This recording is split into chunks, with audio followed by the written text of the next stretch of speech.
Hey guys, welcome to day 2 of Frequently Asked Questions for Teaching Little Learners. My name is Christina Paulden, and I help moms create a love of learning in their little ones. So today's question is, what are some activities I can do with my baby? So my answer is going to be for babies that are under the age of 1.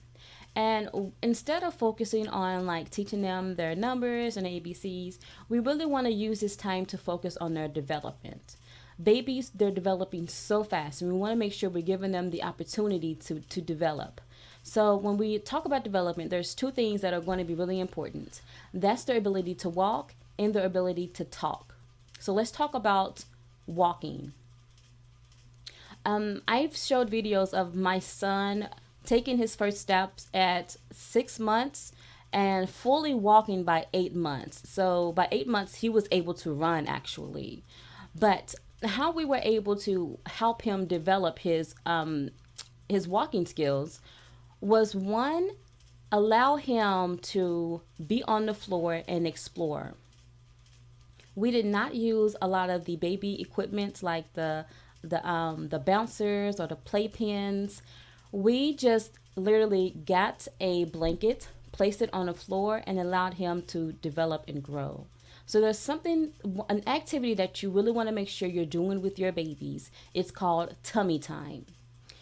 What tummy time is when you allow your child or your baby to lay flat on their tummy and start to develop their upper body strength and also their neck strength.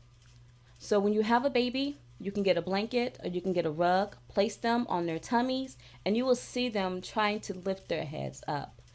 And then eventually they'll start to lift their bodies up. And then eventually they start to rock. And that's like they will start to get into the crawling motion. So tummy time is really, really important. So you want to make sure you're allowing your child or your baby to do tummy time. Now, if you're just now starting tummy time, know that this is going to be seconds up to like a minute. You're going to always make sure you're with the baby. And you can also use those, I think they're called, I can't think of the name of them. But the pregnancy pillows, like the wedges that you would nurse the baby in, it goes around your tummy. So it's a really good pillow to lay the child on top of so that their upper body could be sitting up and they can get used to that position. Or you can just go ahead and lay them on the floor. That's fine too. But just know that you're going to want to spend time with them, stay with them. And when you see that they're tired, go ahead and let them rest. But tummy time is awesome. You will see that the child starts to roll over. You will see that the child will then start to scoot. We usually put like toys in front of my son, like maybe an inch away. And we would just put that toy there, and you would see slowly he would pull himself up to grab that toy. And as he, got stronger, we would put the toy further away.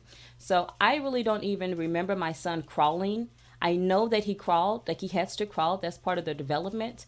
But it was extremely quick. He went from like maybe crawling a few days and then he was up and walking, and that's because he was developed and strong enough to do that. Okay, so we talked about walking. Now let's talk about talking. And one way that we want to one way that we can make sure that our child is developing in speech is to speak to them. This can be songs, this can be books. I discussed this just yesterday. These are going to be really important when we talk about developing speech. And also, we want to make sure that we are limiting the screen time, because more research is coming out every day about how screen time is affecting young children. So when we talk about speech, you want to read, you want to sing, and you really want to speak to the child and explain to the child. So as you're doing something, explain. Let's go get some juice. This is the ice box. Let's open the ice box. Just anytime that you can actually talk and explain to the child, it's really going to help them absorb all of the vocabulary and also learn how to speak. All right, guys, so those are my 2 tips for you. When you're wanting to do activities for your babies, know that you really want to first focus on their development. So making sure that you're giving them opportunities to explore, strengthen their bodies so that they're able to walk, and also speak to them so that they're able to talk, or so that we're able to help them with their speech when they're ready to talk. All right, guys, so that's day 2. I will be back tomorrow at noon Central Time. Also, I want to remind you, do not forget to register for the Getting Started Teaching Little Learners webinar. It's totally free. The information will be in the comment section below. If you have a question that you would like for me to answer, put it in the comment section below and I will be sure to answer it for you. All right, guys, I'll talk to y'all soon. Bye.